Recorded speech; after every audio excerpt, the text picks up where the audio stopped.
J'ai eu des problèmes sexuels. Non, non, franchement, non. Non, les questions sexuelles me laissaient froid. Disons qu'elles ne comptaient pas pour moi.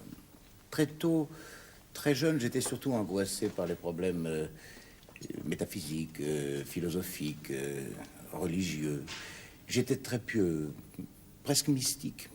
Enfin, très cérébral. Enfin, si vous voulez, l'amour et la femme, je savais que ça existait, bien sûr, mais c'était très loin de moi. L'esprit avait le pas sur la chair. La question sexuelle me semblait futile, lointaine. Non, ne se posait pas.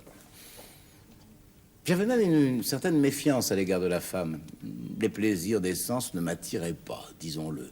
Mais pas du tout, pas du tout, du tout. J'étais serein, voilà. Comme tout le monde, bien sûr, j'ai eu des plaisirs solitaires, mais c'était la lecture de Pascal, de Descartes, de Kant, de Kierkegaard, de Nietzsche, de Ménie Grégoire, qui est un concentré de ceci en plus dense. Et puis un jour, clac, ça a été le déclic. Je me suis mis à penser au facteur femme. Honnêtement, j'y pensais beaucoup. Je ne pensais pas qu'à ça, mais enfin, quand je pensais, c'est à ça que je pensais.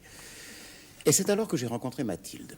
Mathilde, une très belle âme, une très belle, un très beau.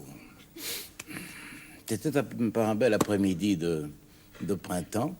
J'étais chef scout, elle était chef ten. D'un dévouement, d'un don de soi avec ses petits loups.